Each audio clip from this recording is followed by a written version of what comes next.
the time has arrived to officially paint skin tones. So here's what I've done already. I had already pre-made a model and I plugged in the base tones. The base tones being a blush on each individual matching their skin tone. So by that I mean that I had their base skin tone and then I literally just raised the orange and the red hue and had it synced in and matched that way.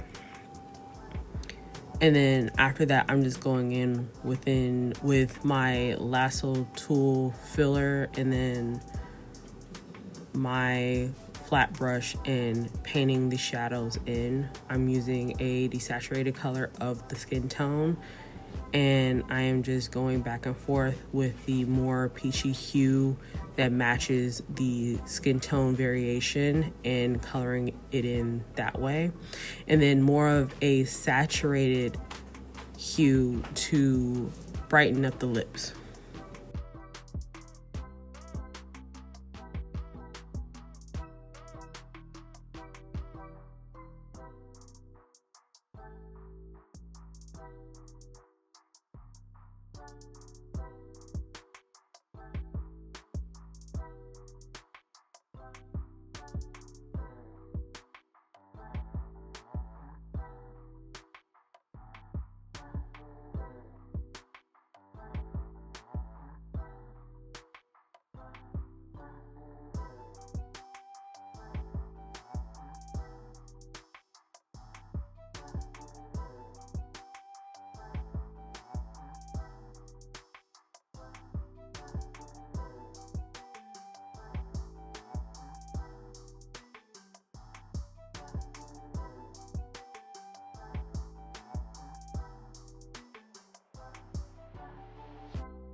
And I essentially do the same thing for every single hue of skin tones.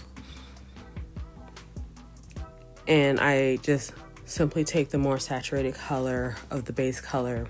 Like I take the base color and then I saturate it and then as the blush, and then I desaturate it and use that as the shadows. And basically, just like with makeup, you create like a T-zone for the highlight. So the chin, bottom of the chin, especially if the light is just more upward or frontal, the forehead, the center of the forehead in between the eyebrows would be hit with a highlight. The edges of the cheekbone will be hit with a highlight. Your bottom lip will be hit with a highlight. The top of your lip will be hit with a highlight. The brow and the tip of your nose will have a highlight shine.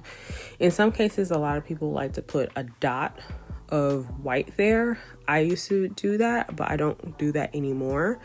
And then another thing that would be a popular thing to do is to add blush. Now, I technically did do that with the reddening of the face, but you don't have to put like a Rudolph the Red-Nosed Reindeer kind of blush onto the nose.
Another thing I do in particular is that the bottom lip will be redder than the top lip. The top lip will be a darker desaturated variation of the skin tone, the same color as the shadows, except just a little bit rosier.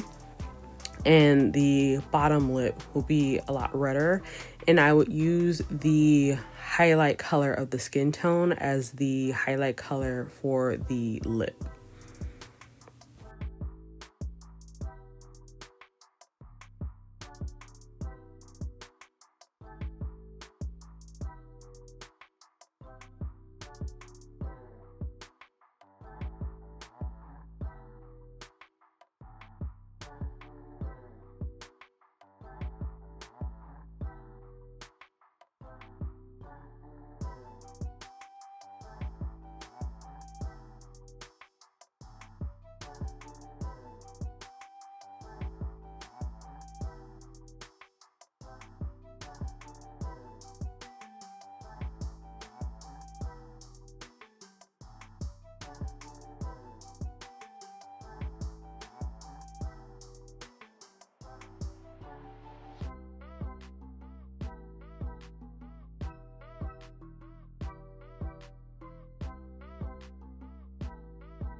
And yes, I still add a red hue for the darker the skin tone. I tend to paint brown skin and dark skin girls with a more red undertone in general.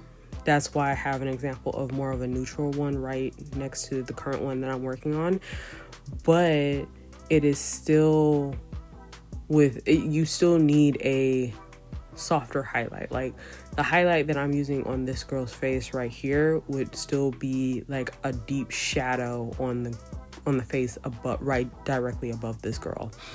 So you just have to just slightly move the color indicator so that you can get the right color that can match the skin tone. You can play around and mess with color choices that you want.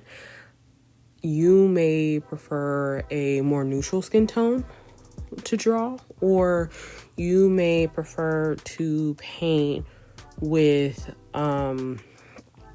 more like a blue highlight instead. Like I know a lot of people like to have a blue tint for dark skinned women and men, and I know I used to do that, but I don't tend to do it as much. I tend to do more of like a pinky purple undertone tint. It's really just your preference with how you do it.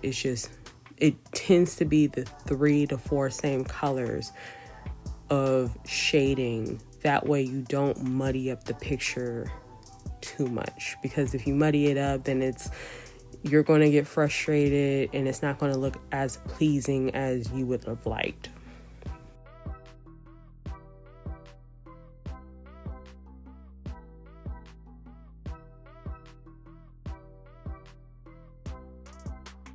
Now I'm gonna ask you guys, what is your goal to learn from this part of the course? Is your goal to learn skin tones? Is your goal to learn variations of skin tones? Or is it just to learn faces in general? Because whatever it is, it kind of goes hand in hand. And as long as I want you guys to focus on what you guys want to learn, what you want to get from this course. So what I want you guys to do is do facial studies. I want you guys to do several facial studies, maybe even like upwards to 10, maybe even more, like 10 a day until you move on to the next course. And I want you guys to eventually start painting those faces in a variety of different skin tones and complexions. That way that you have an understanding of those complexions. Now, the other aspect of changing complexions is also changing their features. You don't have to do it, but not every Black person has a European nose. You kind of just got to change it. Another hint is that Black people also have lighter palms. So it's just like, if you want to learn a different skin tones, those are like sort of aspects that you would need to change. And I know I didn't do it there, but one of them would be to change the features of the skin tone. Now, welcome to the side that involves hair. Now, hair is essential to drawing skin. You can't draw the face and skin tones without drawing hair. They're hand in hand unless the person has no hair. So in this part of the course, we're focusing on all 3 of those things. So here are several examples with Local Black Girl, with Cosmea, with Can 3 Kids cosplays, where they are in several different angles and have several different hairstyles. And I'll be showing you guys how I color and draw each one of these styles. That way that you guys can get an understanding of different hair textures and different coloring methods. So the main thing involving hair and skin tone is layering. Well, in general with painting, it's always just with layering. And especially with hair, I have to go back and forth with adding undertones and overtones and highlights. So the undertone will be lighter or darker depending on the hair shade, but then the top will have curls mixed in with the tools that I would use would be the lasso tool or the lasso fill tool, depending on how much control I want. So with the lasso fill tool, I'll get a very sharp edge, and then with the lasso tool, I'll have a very softer edge because I'll be using a airbrush or a gradient brush.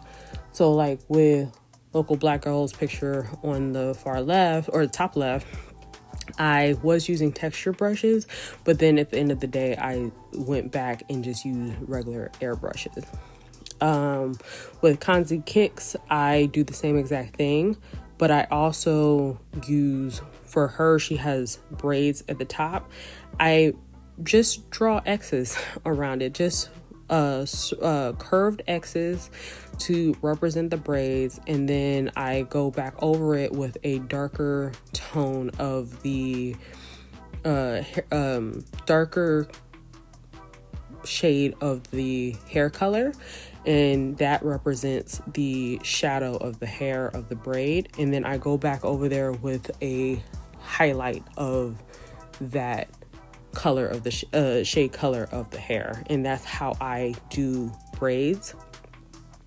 And I did the same exact thing on her Draculaura her Draculaura cosplay, as she did with the Vocaloid fan art cosplay. The fan art the artwork was originally made by Alex the Black Femme over on Instagram, and it's so cute. I see why she did it, because as soon as I saw the cosplay, I was like, I have to draw that. And as soon as I found out it was a picture, I was like, oh yeah, I completely understand, because the artwork is just great. And then I decided to paint Local Black Girl's Princess Peach, and this one was a little difficult, but this also goes back to the importance of layering. So I had the base color underneath, and I just constantly went back and forth between the lasso tool, my flat brush, and my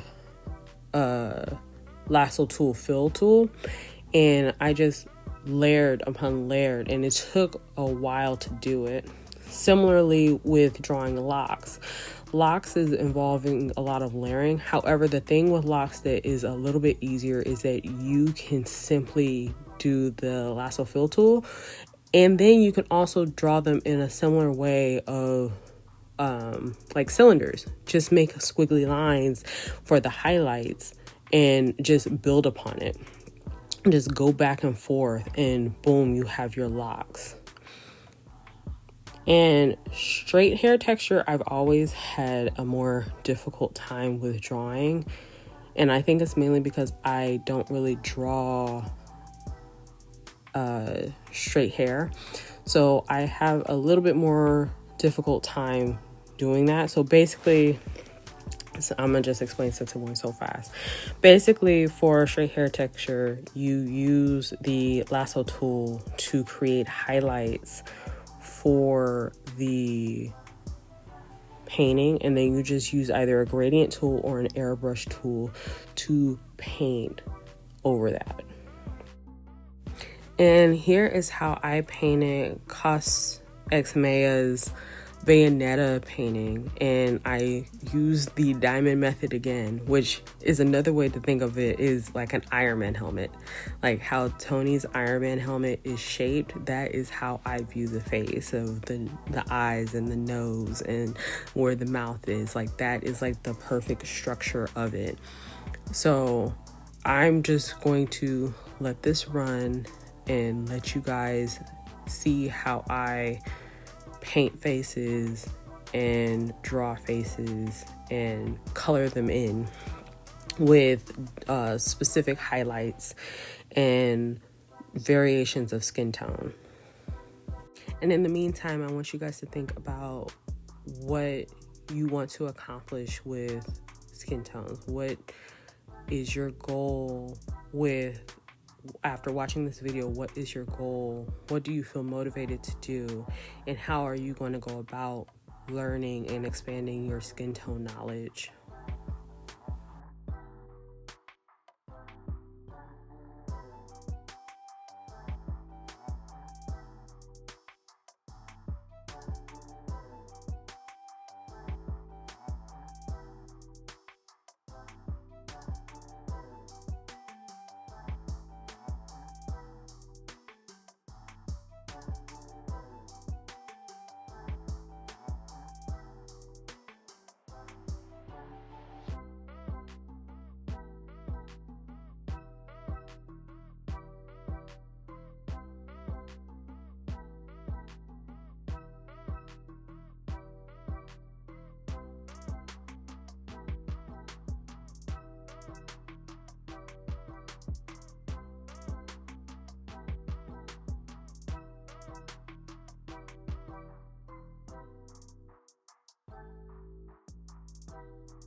And now we are on to Unresistable and Can 3 Kiss is Rosalina and Princess Peach cosplay that I paint in full for the clothing section of the course.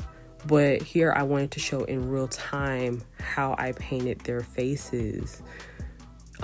Because you won't see that over there, you'll see that over on this section, but I want you guys to see how I painted their faces to match the environment that they're in.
So after I paint their faces, I'll begin to do color blocking so that it will be easier for me to fill in the layers of color to continue the painting process.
After adding the skin tone, I then start to layer, and eventually I'll add colors of the environment like the blues to the skin tone as a reflecting light and onto the clothing as well.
What I want you guys to do is, after you draw your set amount of faces in different positions and hair as well, I want you guys to, and of course skin tone, I want you guys to do a painting to the style and rendering of your liking. I want you guys to implement colors that would possibly be in the environment and reflecting onto the skin. I want you also to play around with colors. You don't have to draw, the traditional skin tones. You can play around with green skin tones, with purple, as long as you still have your set color values, and just have fun with it and actually, learn something. I'm all for it.